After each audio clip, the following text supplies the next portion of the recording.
മിശിഹായ്ക്ക് സ്തുതിയായിരിക്കട്ടെ. Ave Maria. എൻ്റെ പേര് ആശ.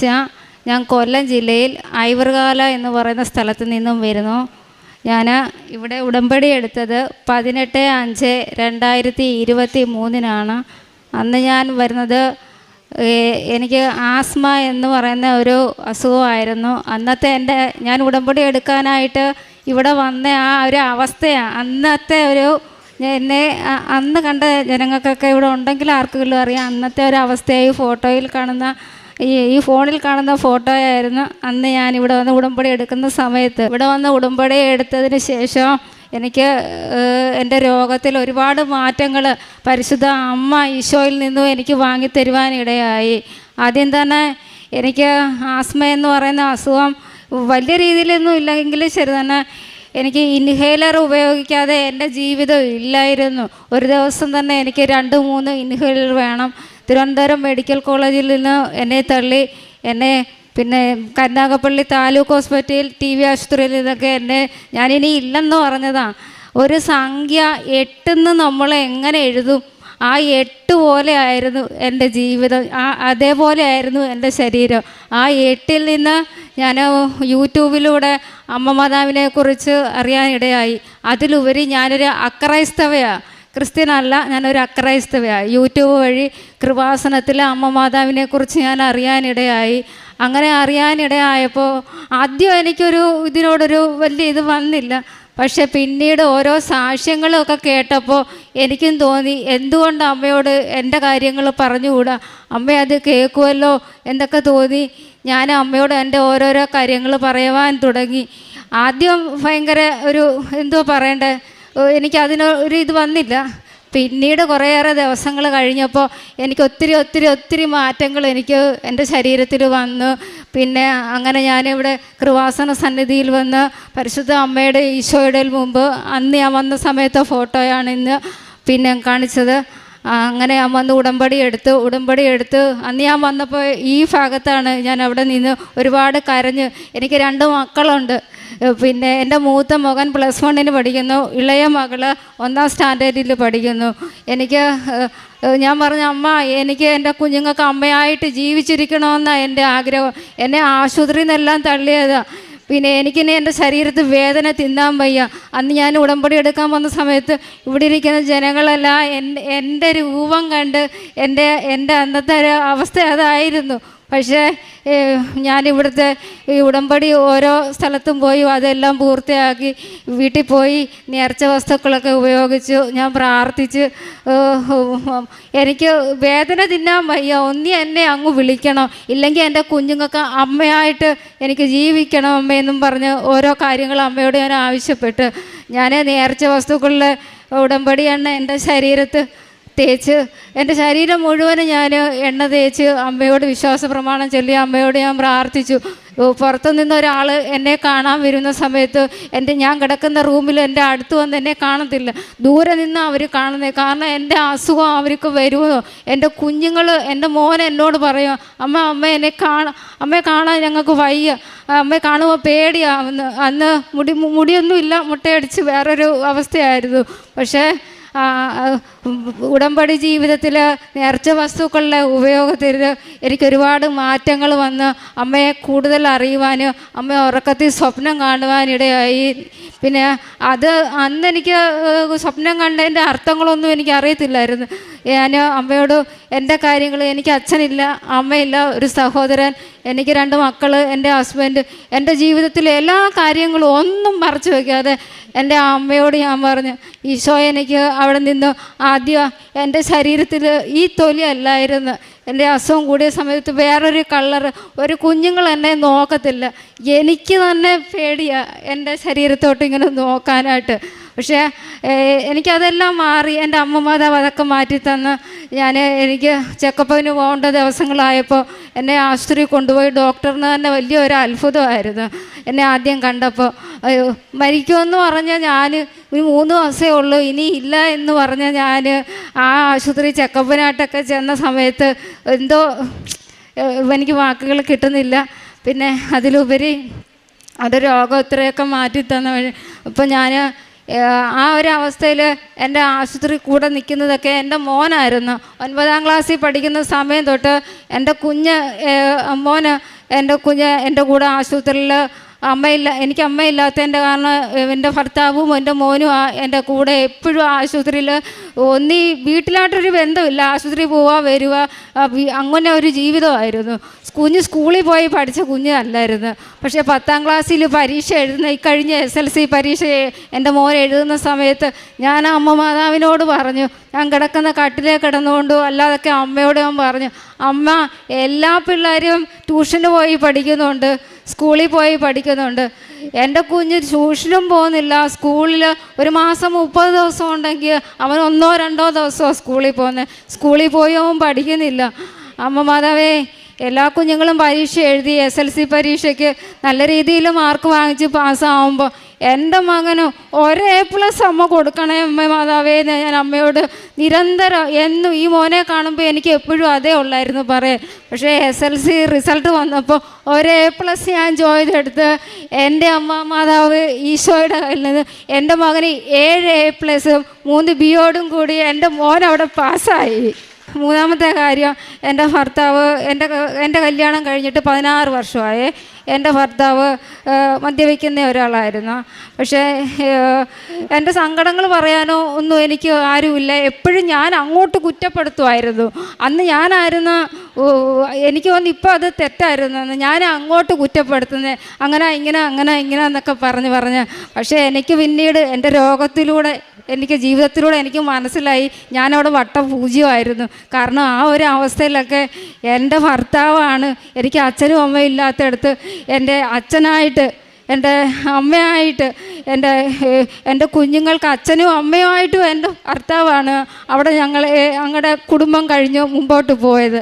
പക്ഷേ ഇവിടുന്ന് കൊണ്ടുപോയ ഉപ്പ് എണ്ണയൊക്കെ ഇട്ട് പ്രാർത്ഥിച്ച് ഞങ്ങളെല്ലാവരും വീട്ടിൽ എല്ലാവരും കഴിക്കാനും എടുക്കാനൊക്കെ ചോയി. പിന്നെ ഇന്ന് നിമിഷം വരെ എൻ്റെ ഭർത്താവ് മദ്യപാനം കൈകൊണ്ട് തൊട്ടിട്ടില്ല. പരിശുദ്ധ അമ്മ അവിടെയും ഞങ്ങളെ അമ്മ ഈശോയുടെ കയ്യിൽ നിന്നും വാങ്ങിത്തന്ന ഒരു അനുഗ്രഹം. അങ്ങനെ യൂട്യൂബിലൂടെ ഞാൻ ഓരോരോ ടോക്കുകളൊക്കെ കേൾക്കുന്ന സമയത്ത് എനിക്ക് മനസ്സിലായി, പരിശുദ്ധ അമ്മയുടെയും ഈശോയുടെയും മുൻപിൽ മുട്ടുകുത്തുന്ന ഒരാളെ മറ്റൊരാളുടെ മുൻപിൽ മുട്ടുകുത്തുവാൻ അമ്മയും ഈശോയും അനുവദിക്കത്തില്ല എന്നെനിക്ക് മനസ്സിലായ സമയത്ത് പള്ളിയാണോ പരിസരമാണോ എവിടെയാണോ എനിക്ക് സന്തോഷം തോന്നിയാലും എനിക്ക് സങ്കടം തോന്നിയാലും അവിടെ ഞാൻ മുട്ടുകുത്തിയിരിക്കും. കാരണം അത് മക്കളുടെ കാര്യങ്ങൾക്കായിക്കൊള്ളട്ടെ, സാമ്പത്തികപരമായിക്കൊള്ളട്ടെ, രോഗമായിക്കൊള്ളട്ടെ, ഇനി വേറൊരു വ്യക്തിയുടെ കാര്യമായിക്കൊള്ളട്ടെ, എനിക്ക് എപ്പോൾ മുട്ടുകുത്തണോ അത് റോഡായിക്കൊള്ളട്ടെ, പള്ളി ആയിക്കൊള്ളട്ടെ, അമ്പലമായിക്കൊള്ളട്ടെ, പോകുന്ന വഴി ആയിക്കൊള്ളട്ടെ, എനിക്ക് മുട്ടുകുത്തണം. ദൈവത്തിൻ്റെ മുമ്പിൽ മുട്ടുകുത്തുന്ന ഒരാളെ മറ്റൊരാളുടെ മുൻപിൽ മുട്ടുകുത്താൻ അമ്മയും ഈശോയും അനുവദിക്കത്തില്ലെന്ന് എൻ്റെ ജീവിതത്തിലൂടെ എനിക്ക് മനസ്സിലായത്. പിന്നെ അതിലുപരിയായിട്ട് ഞാൻ വയ്യാതെ കിടക്കുന്ന സമയത്ത് ഓടിയിട്ട ഒരു വീട്ടിലാണ് എൻ്റെ ജീവിതം. പിന്നെ ആ 20 വർഷത്തെ പഴക്കമുണ്ട് എൻ്റെ വീട്ടിൽ. 1ാം ക്ലാസ്സിൽ പഠിക്കുന്ന കുഞ്ഞ്, അന്ന് അവളൊന്നിലല്ല, അംഗൻവാടി പോകുന്ന സമയം, ഞാൻ വയ്യാതിരിക്കുന്ന സമയത്ത് അദ്ദേഹം അങ്ങ് ജോലിക്ക് പോകും. ഒരു ചേര എന്നും വന്നിട്ട് ഞാനിങ്ങനെ കിടക്കുന്ന സമയത്ത് അത് നീളത്തിലായിരിക്കുന്നത്. നീളത്തിൽ വന്ന് ഞാൻ എവിടെ ഇരിക്കുന്നുവോ കിടക്കുന്നുവോ എൻ്റെ തലയ്ക്കൽ ഒരു ചേര, എന്നും നിരന്തരം ഒരു ചേര വരുക. അങ്ങനെ ഞാൻ മാതാവിനോട് പ്രാർത്ഥിച്ചു, അമ്മ ഇതെന്തുവാ ഇങ്ങനെ 1 വന്ന് 2 വന്ന് 3 വന്ന്, പിന്നീട് പകൽ വന്നുകൊണ്ട് പകൽ ചേര വരും, രാത്രി കാലങ്ങളിൽ പാമ്പ് വരാൻ. ഞാനില്ല ഉറക്കഗുളിക ഇൻഹേലറായിട്ടൊക്കെ ഉള്ള ജീവിതത്തിൽ വലിയ ഉറക്കമൊന്നും ഇല്ലല്ലോ, പിന്നീടല്ലേ അതൊക്കെ ഉപേക്ഷിക്കുന്നത്. ആ ഒരു സ്റ്റേജിൽ ഇങ്ങനെ കിടക്കുന്ന സമയത്താണ് എന്തോ ഒരു പടവെന്നൊരു ശബ്ദം കേട്ട്.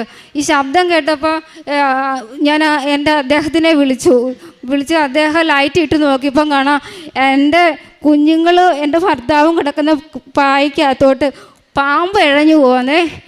ഇത് കണ്ട അന്നേരം എൻ്റെ അമ്മയെ മാതാവേന്ന് ഒറ്റ വിളിയേ ഞാൻ വിളിച്ചുള്ളൂ. പിന്നെ എനിക്ക് എന്തോ പറയണോ, എൻ്റെ ആ പാമ്പിൻ്റെ പകുതി ഭാഗവും എൻ്റെ മക്കൾ കിടക്കുന്ന ആ പായുടെ ഒരു അവസ്ഥയിൽ ഒരച്ഛനും അമ്മയായിട്ടുള്ള നമ്മളത് കാണുന്ന രാത്രി 12 മണി കഴിഞ്ഞ സമയം ഒന്ന് ഓർത്ത് നോക്കി. ദൈവത്തെ വിളിക്കുവോ അതോ നമ്മൾ എന്തോ കുഞ്ഞുങ്ങളെ എടുക്കുവോ? എനിക്കാണെങ്കിൽ ഇതൊന്നും പറ്റാതെ ഇങ്ങനെ ഇരിക്കാനേ ആ കട്ടിലെ കിടക്കാനേ എന്നെ കൊണ്ട് അന്ന് പറ്റത്തുള്ളൂ. ആ മനുഷ്യൻ അന്ന് ആ 2 കുഞ്ഞുങ്ങളുടെ അടുത്ത് എനിക്ക് വാക്കുകളില്ല. ഞാൻ അന്നതിനെ കൊന്നതൊന്നുമില്ല. എൻ്റെ ഭർത്താവ് അതിനെ ഓടിച്ചു വിട്ടു, കഥ തുറന്ന് അതങ്ങ് ഇഴഞ്ഞു പോയി. പിന്നീട് ഞാൻ അമ്മയോട് ശക്തമായിട്ട് ഞാൻ പ്രാർത്ഥിച്ചു. എൻ്റെ രോഗത്തിൽ എന്നെ കാണുന്ന സമയത്ത് എൻ്റെ മോൻ വരെ പറഞ്ഞ് എന്നെ കണ്ടിട്ട് അറപ്പ് തോന്നുന്നമ്മ, ഈ തൊലിയൊന്നും ആയിരുന്നില്ല. പിന്നെ എൻ്റെ രോഗത്തിൽ എനിക്ക് ഇത്രത്തോളം വിടുതൽ എൻ്റെ അമ്മ ഈശോയുടെ കയ്യിൽ നിന്ന് എനിക്ക് വാങ്ങിത്തന്ന്. 18 വർഷമായി കുടിച്ചുകൊണ്ടിരുന്ന എൻ്റെ മനുഷ്യൻ്റെ മദ്യപാനം മാറ്റി തന്നുണ്ടെങ്കിൽ നിസ്സാരം ഒരു ചേരയും പാമ്പിനെയാണോ എൻ്റെ അമ്മയ്ക്ക് എൻ്റെ വീട്ടിൽ നിന്ന് മാറ്റി തരാൻ പറ്റാത്തത്? ഞാൻ ഉടമ്പടി ഉപ്പെടുത്ത് പ്രാർത്ഥിച്ച് വീടിൻ്റെ 4 സൈഡിലും ആരും ചവിട്ടാത്ത മൂലയിൽ കൊണ്ടിട്ട് വെളിയിൽ നിന്നിട്ട് പിള്ളേരില്ലാത്ത സമയം ചെയ്യൂ. പിള്ളേരുള്ളപ്പോൾ ഞാൻ അങ്ങനെ ചെയ്യത്തില്ല. കാരണം എൻ്റെ കൊച്ച് കണ്ടു കഴിഞ്ഞാൽ ഞാൻ ചെയ്യുന്ന പോലെ എല്ലാം മാറി അങ്ങ് ചെയ്യൂ. അതിന് ഞാൻ അവളില്ലാത്ത സമയത്ത് ഉപ്പ് കൊണ്ട് പെരയുടെ മേളിലെറിയേ എന്നെയും കൊണ്ട് ഒക്കുന്ന കാര്യങ്ങളെല്ലാം ഉപ്പ് ഞാൻ ചെയ്ത് അമ്മ മാതാവിൻ്റെ ഇതേപോലുള്ള വേറൊരു കുഞ്ഞു ലോക്കറ്റ് ഉണ്ടായിരുന്നു. അത് ഞാൻ പ്രാർത്ഥിച്ച് എനിക്കറിയാവുന്ന പ്രാർത്ഥനകളെല്ലാം പ്രാർത്ഥിച്ച് ആരും ചവിട്ടാത്ത ഒരു മൂലയിൽ കൊണ്ട് കുഴിച്ചിട്ടിട്ട് ഞാൻ പറഞ്ഞു, അമ്മ ഈ മണ്ണിൽ ജീവിക്കുന്ന ഞാനും എൻ്റെ മക്കളും എൻ്റെ ഭർത്താവും ഇനി ഒരു ഇഴജന്തുക്കളാട്ടെ, ഒരു രോഗം ആയിക്കൊള്ളട്ടെ, പിന്നെ മറ്റിനി എന്തോ ഒരു ഇതായിക്കൊള്ളട്ടെ, ഭയപ്പെടുത്തല്ലേ, ഇനി ഓടാൻ വയ്യ ചാടാൻ വയ്യ എന്ന് അമ്മ മാതാവിനോട് പറഞ്ഞു. പിന്നീടും ഈ ചേരയും പാമ്പും വരുന്നതേ ഉള്ളൂ.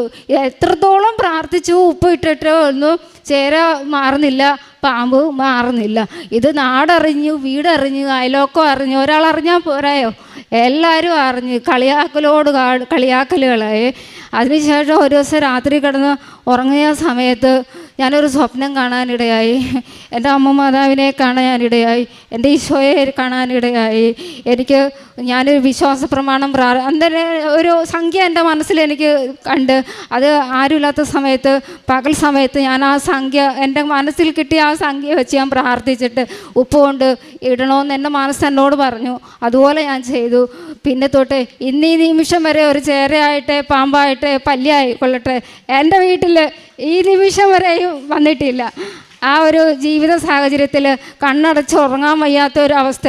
കണ്ണടയ്ക്കുമ്പോൾ ഇല്ലേ നിരന്തരം അത് തന്നെ കണ്ടിരിക്കുന്നത് കൊണ്ട് കണ്ണിനകത്ത് ചേര വളഞ്ഞിരിക്കുന്നതായിട്ട് തോന്നും. കുടിക്കാൻ വെള്ളം തരുമ്പോൾ ആ വെള്ളം എടുക്കുമ്പോൾ വെള്ളത്തിനകത്ത് ചേര വളഞ്ഞു കിടക്കുന്നതായിട്ട് തോന്നും. ഒരു തുണി ശരീരത്തിട്ട് കഴിഞ്ഞാൽ അത് പെട്ടെന്നിങ്ങനെ നമ്മുടെ ശരീരത്തിൽ തട്ടുമ്പോൾ നമുക്ക് തോന്നും എന്തോ ഇഴജന്തു നമ്മുടെ ദേഹത്ത് വീണ. ഭയങ്കര ഭയപ്പാടായിരുന്നു. എൻ്റെ അമ്മ എൻ്റെ ഈശോയുടെ കയ്യിൽ നിന്ന് ഒരുപാടേറെ അനുഗ്രഹങ്ങൾ തന്നതിൻ്റെ ഫലമായിട്ടാണ് ഇന്ന് ഈ അമ്മ മാതാവിൻ്റെ പുണ്യ ആൾത്താരയ്ക്ക് മുൻപിൽ എനിക്ക് വാക്കുകളില്ല. ഒത്തിരി ഒത്തിരി ഒത്തിരി എൻ്റെ ജീവൻ തന്നു, എൻ്റെ ജീവിതം തന്നു, എൻ്റെ ജീവിത പങ്കാളിയെ തന്നു. എൻ്റെ മക്കൾക്ക് അമ്മയായിട്ട് ഞാൻ ഒരു നേരം ആഹാരം വെച്ച് കൊടുത്തിട്ട് എന്നെ വിളിക്കാവേ എന്ന് പറഞ്ഞ് ഇന്ന് ഞാൻ എൻ്റെ മക്കൾക്ക് 2 വർഷത്തിന് മേളിൽ കൊണ്ട് ഞാൻ ആഹാരം വെച്ച് കൊടുത്തുകൊണ്ടിരിക്കുക. അല്ല, ഇന്ന് ഞാൻ അമ്മ എന്ന നിലയിലും ഒരു ഭാര്യ എന്ന നിലയിലും എൻ്റെ സഹോദരനും സഹോദരി എന്ന നിലയിലും ഒക്കെ പരിശുദ്ധ അമ്മയും ഈശോയും എനിക്ക് തന്ന ഒരു വലിയ വലിയ വലിയ വലിയ ആർക്കും തരാൻ പറ്റാത്ത ഒരു അനുഗ്രഹമാണ് എൻ്റെ അമ്മയും ഈശോയും. അമ്മ എൻ്റെ ഈശോയുടെ കയ്യിൽ നിന്ന് വാങ്ങിത്തന്ന ഈ വലിയൊരു അനുഗ്രഹം. ഈ ജീവിതം ഇത് മറ്റൊരാൾക്ക് എന്നെ ഒരു വാക്കുകൊണ്ട് കുത്തിനോവിക്കാൻ പറ്റുമായിരിക്കാം, എൻ്റെ മനസ്സിനെ ഒരു വാക്കുകൊണ്ട് മുറിവേൽപ്പിക്കാൻ പറ്റുമായിരിക്കും. പക്ഷെ ഞാൻ എന്താണെന്നും ഏതാണെന്നും ഞാൻ എവിടെ നിന്ന് വന്ന ഇന്ന് ഈ അൾത്താരയ്ക്ക് മുൻപിൽ നിൽക്കുന്നതെന്നും എൻ്റെ അമ്മ മാതാവിനും എൻ്റെ ഈശോയ്ക്കും മാത്രം അറിയാം. അതുകൊണ്ട് ഒരാളുടെ വാക്കുകൊണ്ടോ എന്നെ തളർത്താൻ പറ്റത്തില്ല. എന്നെ തളർത്തണമെന്നുണ്ടെങ്കിൽ എനിക്ക് ഈ ആയുസ് തന്ന അവർ തന്നെ വിചാരിക്കണം. പിന്നെ പരിശുദ്ധ അമ്മയുടെ ഈശോയുടെയും മുൻപിൽ മുട്ടുകുത്തുന്ന അത് ആരോ ആയിക്കൊള്ളട്ടെ, അവരുടെ ആ മുട്ടുകുത്തുന്ന എടുത്ത് മറ്റൊരാളുടെ മുൻപിൽ മുട്ടുകുത്തിക്കുവാൻ അമ്മയും ഈശോയും അനുവദിക്കത്തില്ല എന്ന് പറഞ്ഞുകൊണ്ട് എൻ്റെ വാക്കുകൾ ഞാൻ ഇവിടെ അവസാനിപ്പിക്കുന്നു. ഇനിയൊരു ജീവിതം ഉണ്ടെങ്കിൽ, ഇപ്പോൾ അക്രൈസ്തവയായിട്ട് ജീവിക്കുന്ന ഞാൻ, ഇനിയൊരു ജീവിതം ഉണ്ടെങ്കിൽ പരിശുദ്ധ അമ്മയെയും ഈശോയും ആരാധിച്ച് സ്തുതിച്ചും ജീവിക്കാൻ കൃപ നൽകണമേ എന്ന് മാത്രം പറഞ്ഞുകൊണ്ട് എൻ്റെ അമ്മയ്ക്കും എൻ്റെ ഈശോയ്ക്കും കോടാനുകോടി പ്രണാമങ്ങളോടെ ഞാൻ നിർത്തുന്നു. അമ്മേ മാതാവേ, രക്ഷിക്കണേ, എല്ലാ ഉടമ്പടി ജീവിതം എടുക്കുന്ന എല്ലാ മക്കളെയും രക്ഷിക്കണമേ പറഞ്ഞുകൊണ്ട് എനിക്ക് തന്ന ജീവിതത്തിന് എത്ര നന്ദി പറഞ്ഞാലും മതിയാവതില്ലവേ. സങ്കീർത്തനങ്ങൾ 34:6-8 വരെ തിരുവചനങ്ങൾ. ഈ എളിയവൻ നിലവിളിച്ചു, കർത്താവ് കേട്ടു, എല്ലാ കഷ്ടതകളിൽ നിന്ന് അവനെ രക്ഷിക്കുകയും ചെയ്തു.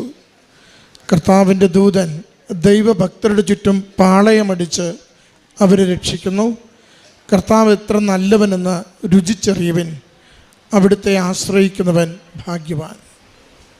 ആശയെന്ന ഈ സഹോദരി തൻ്റെ ജീവിതം കടന്നുപോയ വളരെ ദുരിതപൂർണമായ അവസ്ഥകളിൽ പരിശുദ്ധ കൃപാസന മാതാവിൻ്റെ വലിയ സംരക്ഷണം ലഭിച്ചതിൻ്റെ സന്തോഷമാണ് ഈ അൾത്താരയിൽ പങ്കുവച്ചത്.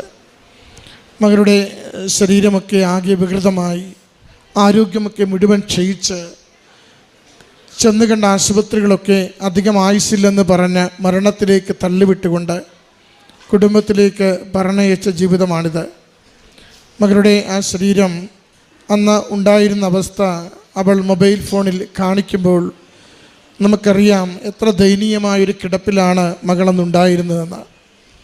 മകൾ പറയുന്നുണ്ട്, ഞാൻ അക്രൈസ്തവയാണ്, ഒന്നും ചെയ്യുവാൻ എനിക്ക് ആരോഗ്യമില്ല, ശേഷിയില്ല. എനിക്കാകെ അന്ന് അമ്മ മാതാവിൻ്റെ കൃപാസനമെന്ന യൂട്യൂബ് ചാനലെടുത്തുകൊണ്ട് അവിടെയുള്ള ജോസഫ് അച്ഛൻ്റെ ധ്യാനങ്ങളും ഉടമ്പടി സാക്ഷ്യങ്ങളും നിരന്തരം കേൾക്കുകയായിരുന്നു എൻ്റെ ഒരു ശീലം. മറ്റൊന്ന്, പ്രാർത്ഥിക്കുവാൻ വേണ്ടി എനിക്ക് മണിക്കൂറുകൾ രാവും പകലും ഇങ്ങനെ വെറുതെ കിടക്കുകയാണ്. ഞാൻ എൻ്റെ കട്ടിലിൽ കിടന്നുകൊണ്ട് അമ്മ മാതാവിനോട് തോരാത്ത കണ്ണീരോടുകൂടി നിരന്തരം സൗഖ്യത്തിന് വേണ്ടി, എൻ്റെ കുടുംബത്തിൻ്റെ നാഥയായി, മക്കൾക്കമ്മയായി ജീവിക്കുവാനുള്ള കൃപയ്ക്ക് വേണ്ടി മാത്രം ഞാൻ പ്രാർത്ഥിച്ചു കൊണ്ടിരുന്നു. മകൾ ഇന്ന് വലിയ സന്തോഷത്തോടെ പറയുന്നുണ്ട്, മകളുടെ ആരോഗ്യം തിരികെ കൊടുത്തുകൊണ്ട്, ആർക്കും വിശ്വസിക്കുവാനാവാത്തത്ര കൃപ കൊടുത്ത് കുടുംബത്തെ സംരക്ഷിച്ചുകൊണ്ട്, എല്ലാ രോഗാവസ്ഥകളിൽ നിന്നും പൂർണ്ണമായി സൗഖ്യം നൽകിക്കൊണ്ട് ഈശോയും അമ്മ മാതാവും മകളെ സഹായിച്ചതിനെക്കുറിച്ച്. മകൾക്ക് മരുന്നൊന്നും അധികം കഴിക്കാനില്ലായിരുന്നു, ആരും ഒന്നും അധികം കൊടുത്തില്ല, എല്ലാവരും എഴുതിത്തള്ളിയ ഉപേക്ഷിച്ചൊരു ജീവിതം.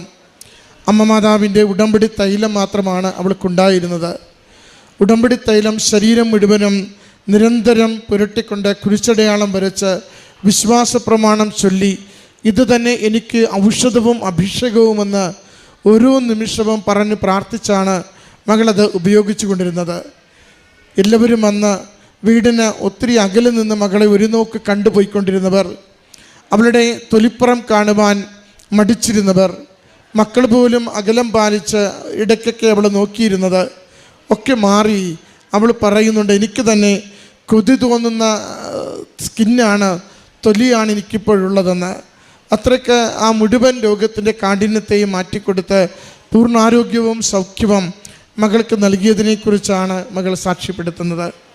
അതുപോലെ മകൾ പറയുന്ന ഗൗരവമുള്ള മറ്റൊരു സാക്ഷ്യമാണ് നിരന്തരം ചേരയുടെയും പാമ്പിൻ്റെയും സാന്നിധ്യം. കട്ടിലിൽ നിന്ന് അനങ്ങുവാനും എഴുന്നേൽക്കുവാനും പോലും ഏറെ പ്രയാസം അനുഭവപ്പെട്ട നാളുകളിലാണ് അവളുടെ കട്ടിലിൽ ഒപ്പം സ്ഥിരമായിട്ടിങ്ങനെ ചേരയെ കാണുന്നത്. അത് ഉപ്പ് തളിച്ചുകൊണ്ട് അമ്മ മാതാവിനോട് നിലവിളിയോടുകൂടി, എനിക്ക് എഴുന്നേൽക്കുവാനോ ചലിക്കുവാനോ പാടില്ലാത്ത ഈ നാളുകളിൽ അമ്മ മാത്രമാണ് എനിക്ക് വേണ്ടി സഹായം ചെയ്യേണ്ടതെന്ന് പറഞ്ഞ് പ്രാർത്ഥിക്കുമ്പോൾ അത് മാറിപ്പോകുന്നതിനെക്കുറിച്ച്, പാമ്പിൻ്റെ ശല്യം വീടിനകത്ത് നിരന്തരമുണ്ടാകുമ്പോൾ അതിനും ഇതുപോലെ തന്നെ ഉപ്പ് വിതറിക്കൊണ്ട് അമ്മ മാതാവിൻ്റെ സംരക്ഷണം നേടി പ്രാർത്ഥിച്ചതിലൂടെ പിന്നീട് ഒരിക്കലും അത് വരാത്ത വിധം മാറിപ്പോകുന്നതിനെക്കുറിച്ച്, സ്വപ്നത്തിൽ അമ്മ മാതാവിൻ്റെ സാന്നിധ്യം അനുഭവിച്ചുകൊണ്ട് പൂർണ്ണമായ ആരോഗ്യത്തിലേക്ക് മടങ്ങി വരുവാനും കുടുംബത്തിൽ സമാധാനം ലഭിക്കുവാനുമുള്ള കൃപ ലഭിച്ചതിനെക്കുറിച്ച് മകൾ സാക്ഷ്യപ്പെടുത്തുകയാണ്. അതിനും എത്രയോ ആഴപ്പെട്ട വിശ്വാസത്തോടു കൂടിയാണ് മകൻ എഴുതുന്ന SSLC പരീക്ഷയെക്കുറിച്ച് മകൾ പങ്കുവയ്ക്കുന്നത്. മകൻ മാത്രമാണ് ഈ സഹോദരിക്കൊപ്പം ആശുപത്രിയിലുള്ളത്. ആശുപത്രിയിൽ മുഴുവനും ഈ സഹോദരിയെ നോക്കുമ്പോൾ അത് സ്കൂളിൽ പോകുവാനാവാത്ത വിധം ക്ലേശിക്കുന്നു. എല്ലാവരും സ്കൂളിൽ പോകുന്നു, ട്യൂഷന് പോകുന്നു, തീവ്രമായി പഠിക്കുന്നു. ആ നാളുകളിൽ അസാധ്യ കാര്യങ്ങളെ സാധ്യതയുള്ളതാക്കി തരുന്ന പരിശുദ്ധ അമ്മയുടെ കരങ്ങളിൽ. എല്ലാ വിജയങ്ങളും ദൈവം നൽകുന്നുവെന്ന ബോധ്യത്തോടു കൂടി മകന് ഒരു A+ വേണ്ടി മാത്രം പ്രാർത്ഥിക്കുമ്പോൾ അമ്മ മാതാവ് തിരുക്കുമാരിലൂടെ 7 A+ കൊടുത്ത് ഒരു 3 Bയും കൊടുത്ത് മകന് മികച്ച വിജയം നൽകി. ആ മകൻ അമ്മയോട് കാണിച്ച ശുശ്രൂഷയ്ക്ക്, അമ്മ ദൈവസന്നിധിയിൽ ഉയർത്തിയ കണ്ണീരിൻ്റെ പ്രാർത്ഥനയ്ക്ക് വലിയ പ്രതിഫലം കൊടുക്കുന്നതിനെ മകൾ സാക്ഷ്യപ്പെടുത്തുകയാണ്. പ്രിയമുള്ളവരെ, ഇത് വിശ്വാസത്തിൻ്റെ വിശ്വസ്തതയാണ് പങ്കുവയ്ക്കുന്നത്. ഇത് അമ്മ മാതാവിലുള്ള വലിയ ശരണപ്പെടലിലൂടെ പ്രത്യക്ഷീകരണത്തിൻ്റെ ഉത്തമ സാക്ഷ്യമാണ് പങ്കുവയ്ക്കുന്നത്. എല്ലാം അവസാനിക്കുന്നുവെന്ന നിമിഷങ്ങളിൽ അമ്മ മാതാവ് പുതിയ പ്രതീക്ഷ കൊടുക്കുന്നുവെന്ന്. രോഗം സൗഖ്യപ്പെടില്ല എന്ന് എല്ലാവരും പറയുമ്പോൾ ആരോഗ്യം വീണ്ടുകൊടുത്തുകൊണ്ട് ഞാൻ കൂടെയുള്ള സൗഖ്യപ്പെടുത്തുന്ന കർത്താവിൻ്റെ അമ്മയാണെന്ന് മകൾക്ക് ബോധ്യം കൊടുക്കുന്ന സാക്ഷ്യത്തെയാണ് നമ്മൾ ഇത്ര നേരവും കേട്ടുകൊണ്ടിരുന്നത്. ഈ മകൾക്ക് ലഭിച്ച ഈ വലിയ അനുഗ്രഹത്തെ, നല്ല ജീവിതത്തെ, നല്ല വിശ്വാസത്തിൻ്റെ കാഴ്ചപ്പാടുകളെ നമ്മുടെ ജീവിതത്തിലും പകർത്തുവാൻ നമുക്കും നമ്മുടെ നിയോഗങ്ങൾക്ക് ഉടനടി അനുഗ്രഹമായി അമ്മ മാതാവിൻ്റെ സംരക്ഷണം ലഭിക്കുവാൻ വേണ്ടി പ്രാർത്ഥിക്കാം. എല്ലാ അനുഗ്രഹങ്ങൾക്കും അമ്മ മാതാവിനും തിരുക്കുമാരനും ദൈവപിതാവിനും നല്ല കരഘോഷത്തോടു കൂടി ഈ സാക്ഷ്യം നമുക്ക് സമർപ്പിക്കാം.